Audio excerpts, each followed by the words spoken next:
If someone were to ask you, what is one of the most central symbols of Judaism and Jewish life, what would you say? Perhaps it's your Shabbat dinner table, a high necklace that belonged to your grandfather, the state of Israel, the Torah, TBI, the graves of your parents or grandparents. Within the Torah, I would posit that one of the most central images is the menorah, the 7-branch candelabra found in the Mishkan and later in the temple in Jerusalem. This is our Nike swoosh, our just do it, our symbol of pride and action. Menorah is described in the first verses of this week's Torah portion, Behalotecha. Vayedaber Adonai el Moshe lemor. God spoke to Moses, say to Aaron, when you light the lamps, the 7 lamps shall cast their light towards the face of the menorah. Daber el Aharon v'amarta alav Behalotecha et hanerot el mul panei hamenorah ya'iru shiv'at hanerot. And Aaron did this. He lit the lamps just as God commanded. The Torah goes on to describe how it looked, that it was hammered of gold and there were flowers as it ascended, sort of at the crown of the top of the candelabra, just as God had described. So what does Rashi make of this first verse of the Torah? Why is our parsha called Behalotecha?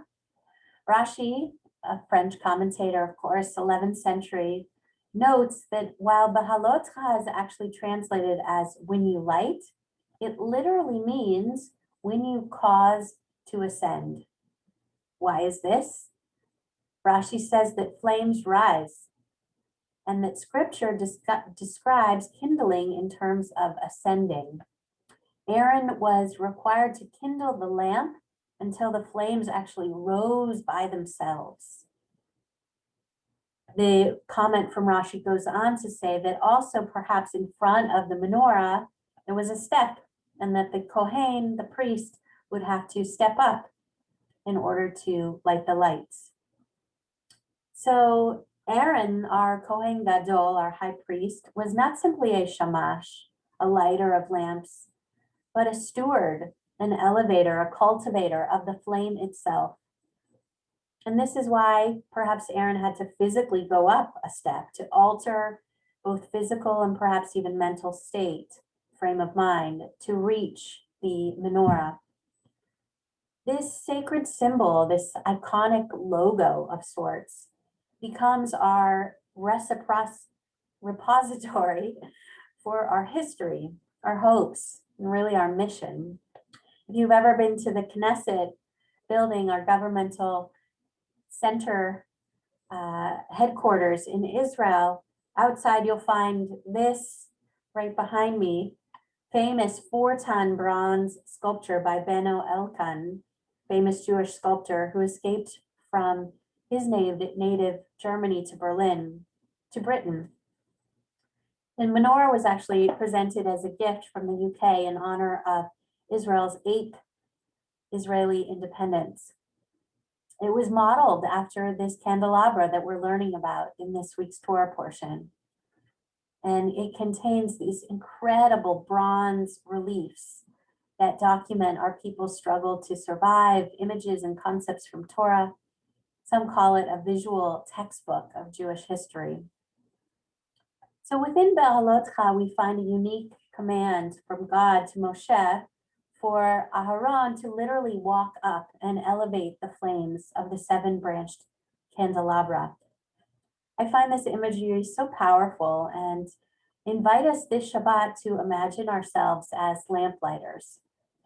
This concept of a lamplighter really was animated by the Rabbi, Rabbi Menachem Mendel Schneerson. And it was elevated not just to a concept, but to a campaign and a mission in very important ways by Chabad and Lubavitch. And I think these have applications for our world today.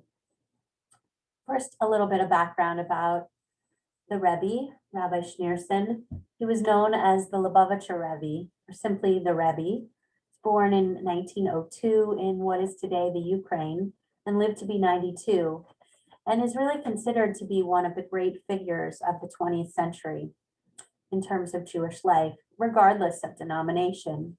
The Rebbe's impact and legacy, of course, lives on through the 5,000 shluchim, ambassadors of Chabad throughout the world. And while some see and saw the Rebbe as coming close to even being the Messiah, in my mind, he's a brilliant thought leader, rabbi, visionary, and lamplighter to the core. So tonight I'd like to share with you 3 ways in which the Rebbe's Torah, I think, continues to illumine. First, public space Judaism. Today, Chanukiot, Hanukkah menorah, is a common sight in crowded public places. This was the Rebbe who seized the freedom of religion in America and brought Jewish holidays to the streets. It's part of his philosophy and practice, and leads us to a second gift of his rabbinate. The Rebbe and Chabad Lubavitch understand each person as a flame.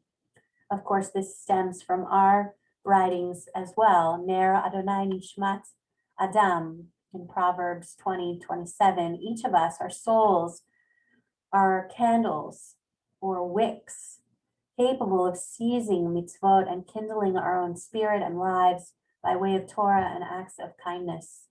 Each of us have all we need to wick and participate fully in Jewish life, especially young people. For the Rebbe, the youth held a special place in his heart.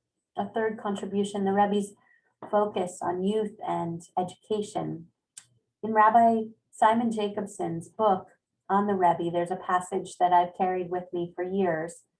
It describes that youth are full of light, and the process of learning and Torah education has the potential to harness this diffused light and turn it into a laser beam. This is all of us, I believe, that learning at its best, especially Jewish learning, can lead us to doing, and thus strengthen our focus, our resolve, our purpose, our brilliance. To be a lamplighter is available to all of us, regardless of denomination or how Jewish we think we are or should be. After all, the concept is right here in our Parsha. Lift yourself up and light the lights. Before you walk away, make sure each light can stay lit on its own and shine brightly. So I turn to each of us with this question: how are you rising up to light the lights in your life, in your community, in our country, in our world? Warm and bright light is so desperately needed, especially now after a year of shadows and dark challenges, isolation, hate, and fear. I'll leave us with this image from Midrash Rabbah 15:8. And to us, God says, when you elevate the lamps, what is this like? Who is this like? A comparison is drawn to a king who had a close friend. The king said to this friend, I'm coming for dinner at your house. Go and prepare for me. So the friend went and made simple preparations, a bed, a lamp, a table. And when the king arrived, he was surrounded by splendor. And the friend became quite embarrassed and hid all the humble preparations that he had done.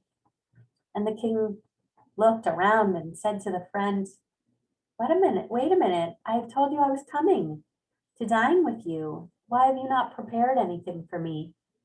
And the friend said, when I saw all the splendor that you were coming in with, I was embarrassed and I hid everything that I had prepared because my things were simple. And the king replied, and I can hear this reply to all of us, by your life, by each of our lives, I hereby reject all of the things which I brought, all of this splendor that you imagine me coming with, for the sake of your love and I will use only your things. Thus, the Holy One, blessed be, who is actually all light and doesn't need any light at all. As it says, light dwells with God. Unehora ime sere. God dwells with light. So God says to us, prepare for me. I'm coming. Prepare your menorah. Prepare your lamps. God's looking for our actions, for our preparations, no matter how humble or simple we think we are. So I invite us to think about, how is it that we can prepare?